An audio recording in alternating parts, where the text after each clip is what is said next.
थोड़ी सी बात कर लेते हैं कुछ मेडिकल साइंस के डिपार्टमेंट की, जिसे हम कहते हैं रेडियोलॉजी। और रेडियोलॉजी साइंस का एक ऐसा डिपार्टमेंट है मेडिकल साइंस का जिससे हम कोई भी बीमारी हो उसकी डायग्नोसिस कर लेते हैं, चाहे वो एक्सरे हो, फिर MRI हो, या फिर वो CT स्कैन हो, वो अल्ट्रासाउंड हो, कुछ भी हो। ये तमाम वो मशीनरीज हैं जिनके ज़रिए कोई भी आपकी बीमारी हो सबसे पहले उसको हम डायग्नोस करने के लिए तमाम चीज़ों का सहारा लेते हैं। लेकिन बहुत अफसोस के साथ, बदकिस्मती से, पाकिस्तान में इस डिपार्टमेंट में स्पेशलाइजेशन कराने का कोई इदारा मौजूद नहीं था। और रेडियोलॉजी में स्पेशलाइजेशन के लिए डॉक्टर्स को बरतानिया जाना पड़ता था, जो खासा महंगा पड़ता था उन लोगों को। और इस वजह से साल में 10 या 15 डॉक्टर्स ही स्पेशलाइजेशन ले सकते थे रेडियोलॉजी डिपार्टमेंट के इम्तिहानात में, और इम्तिहानात कंडक्ट कर पाते थे। लेकिन अब तब्दीली आ नहीं रही है, बल्कि तब्दीली आ चुकी है। और पाकिस्तान की तारीख में पहली बार ये इम्तिहानात पाकिस्तान में होने जा रहे हैं, यानी कि पाकिस्तान में इम्तिहान हो रहा है।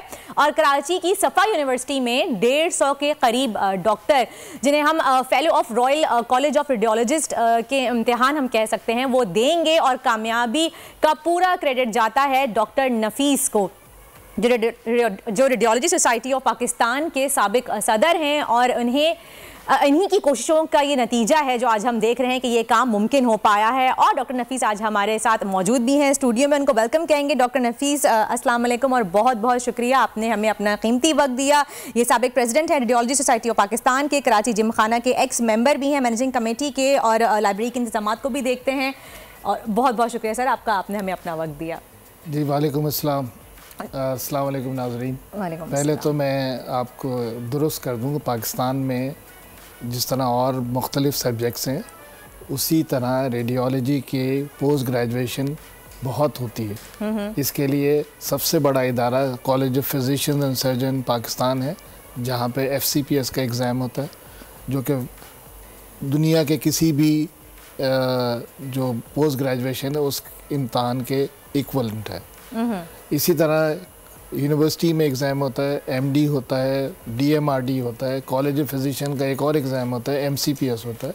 तो ऐसा नहीं है कि पाकिस्तान में रेडियोलॉजी की पोस्ट ग्रेजुएशन के लिए कोई एग्ज़ाम पहले अवेलेबल नहीं था। तो फिर ये अब बात क्यों लेकिन जा रही है? लेकिन जो रॉयल कॉलेज ऑफ रेडियोलॉजिस्ट, जिस तरह आपने आम इस्तिलाह में देखा होगा कि FRCS या MRCP, आप किसी फिजिशियन के पास जाते हैं, किसी सर्जन के पास जाते हैं, तो इस तरह जो रेडियोलॉजी में जो एग्ज़ाम होता है रॉयल कॉलेज का, वो होता है FRCR, fellow of royal college of radiologist. तो FRCR ज़ाहिर है कि एक इंटरनेशनल एग्ज़ाम है। सही। और उसको जो लोग पास कर लेते हैं वो सारे लोग जो हमारे पास FCPS के एग्ज़ाम में पास होते हैं, उनके लिए FRCR करना बहुत मुश्किल काम नहीं है। तकरीबन उस तरह का एग्ज़ाम है। नेचुरली वो इंग्लैंड का एक एग्ज़ाम है, ये पाकिस्तान का एग्ज़ाम है, ये फ़र्क अलबत्ता मौजूद है। लेकिन दुनिया भर में अगर आप पाकिस्तान से जब बाहर निकलते हैं, UAE में जाते हैं या सऊदी अरेबिया में जाते हैं, तो उसमें FRCR के एग्ज़ाम की पास होने की कदर ज़रा ज़्यादा है FCPS के निस्बत। तो डॉक्टर साहब, इतने साल क्यों लग गए ये एग्ज़ाम यहाँ कंडक्ट करने के लिए? पहले ख्याल क्यों नहीं आया?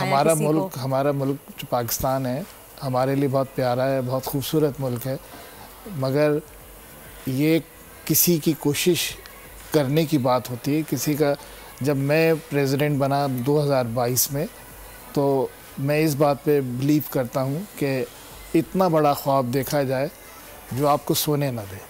सही। हालांकि ख्वाब और नींद, यानी नींद के साथ ही ख्वाब नज़र आता है, मगर वो ख्वाब देखे जाए जो आपको एक्चुअली सोने ना दें, और जो ज़िंदगी का ख्वाब। और जॉन मैक्सवेल एक अमेरिकन राइटर हैं, उन्होंने 75 किताबें या इससे भी ज़्यादा लिखी हैं, जिनकी 6-7 करोड़ किताबें दुनिया में बिक चुकी हैं। उनका कहना है कि there is law of attraction. और लॉ ऑफ अट्रैक्शन ये होता है कि जब आप बहुत बड़ा ख्वाब देखते हैं तो वो जो ख्वाब है वो आपको अपनी तरफ अट्रैक्ट करता है। लेकिन आपकी सिंसियरिटी या नीयत जो है ना, वो उस तरफ बहुत पक्की होनी चाहिए, मेहनत बहुत पक्की होनी चाहिए।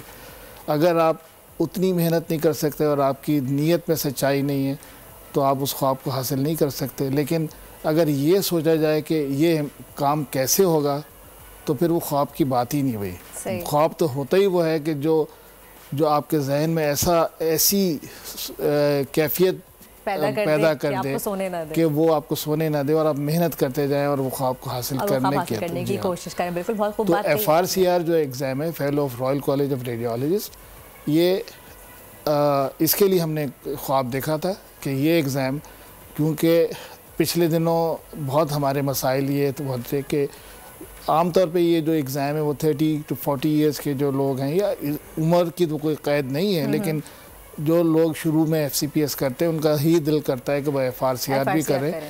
और उस वक्त उनके लिए ज़रूर शुरू के जो वक्त में प्रोफेशन में इतने पैसे नहीं होते, 8-10 लाख रुपए इंग्लैंड जाने के लिए कि वो वहाँ रहें 8-10 दिन और एग्ज़ाम भी दें।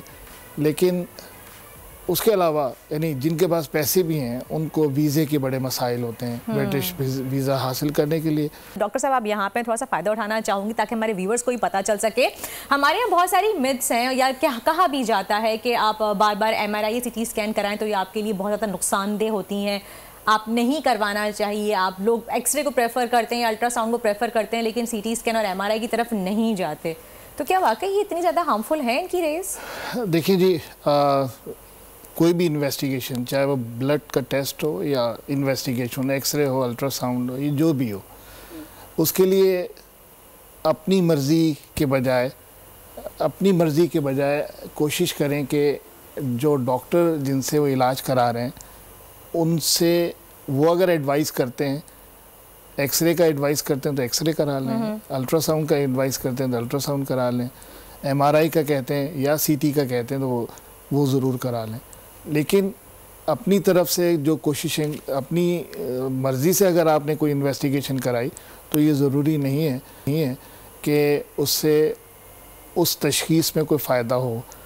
बाज़ दफ़ा हमारे यहाँ एक ऐसा वो 1% ग्रुप भी मौजूद है जिनके पास बहुत पैसे हैं, बहुत ज़्यादा पैसे हैं। और एक मैं अपना बहुत पुराना वाक़या सुनाना चाहूँगा, 15-18 साल पुरानी बात है कि शाम की एक ड्यूटी में मैं था तो मुझे रिसेप्शन से पता चला कि एक साहब हैं जिनके पास MRI की रिपोर्ट है और वो आज हुआ होगा, कल हुआ होगा उनका, और MRI की रिपोर्ट आपसे डिस्कस करना चाहते हैं। तो जब मैं उनसे मिला तो उन्होंने मेज़ पे अपनी गाड़ी की चाबी रखी। तो आपको पता है मर्सिडीज़ गाड़ी की चाबी ज़रा बड़ी डिफरेंट किस्म की होती। तो बैठ गए, उसने कहा कि जी डॉक्टर साहब रिपोर्ट में क्या है? मैंने कहा नॉर्मल है। तो कहने लगे मगर मेरे तो पेट में बहुत दर्द है। तो मैंने कहा होगा दर्द, लेकिन उसके लिए आप किसी डॉक्टर को दिखाया था आपने? नहीं डॉक्टर को क्या दिखाना, बस मैंने सोचा कि इससे ये MRI सबसे महंगा टेस्ट है, इससे ठीक हो जाए, पता चल जाएगा क्या बीमारी अंदर। तो मैंने कहा नहीं, आपको क्लिनिशियन को दिखाना चाहिए था, और फ़र्ज़ करें ख़ुद भी सोचा होगा आपने तो अल्ट्रासाउंड करा लेते। तो अल्ट्रासाउंड कितने रुपए का होता है? यानी उन्होंने कंपेयर किया उसकी प्राइस MRI, और तो वो उससे 1/5 भी नहीं था। तो कहने लगे जब इतने महंगे टेस्ट में बीमारी का पता नहीं चल रहा तो इतने सस्ते टेस्ट में कैसे पता चल जाएगा? उनको लगा कि महंगी चीज़ है, बीमारी पता चल जाएगी उससे। तो मैंने उनसे कहा जहाँ मैं काम करता हूँ वो ताज कॉम्प्लेक्स भी है, एडवांस रेडियोलॉजी क्लिनिक है, ARC, तो हमारे करीब ही इलेक्ट्रॉनिक मार्केट है। तो मैंने कहा इनको मैं समझाने के लिए, मैंने कहा कि ऐसा है कि अगर मैं आपसे कहूँ इलेक्ट्रॉनिक मार्केट से एक फ्रिज लेते हुए अपने घर चले जाएं तो आपकी गाड़ी तो, यानी उस वक्त की बात कर रहा हूँ, कि आपकी गाड़ी तो 50 लाख रुपए की होगी। कहने लगी जी।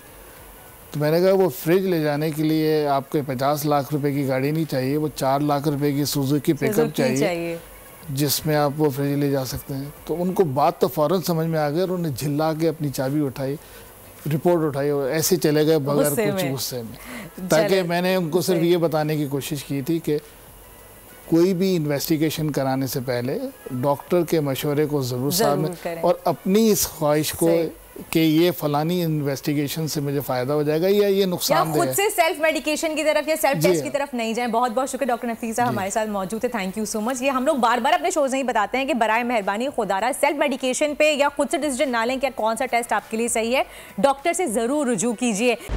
खूने नाहक बहुत पी चुकी ये जमीन, अब कोई दिन में ये खून उगलने को है, खत्म हो जाएगी ये तमाशागरी, वक्त पलटेगा रोजे जजा की तरह। ये जो पेशावर में ताजा लहू है बहा, एक क़यामत करेगा फलक पर बपा। गम की सलमनाक घड़ी में बोल सानिया पेशावर में शहीद होने वालों के लवाहिकीन के साथ। सब्सक्राइब करें और बेल दबाएं ताकि कोई खबर रह न जाए।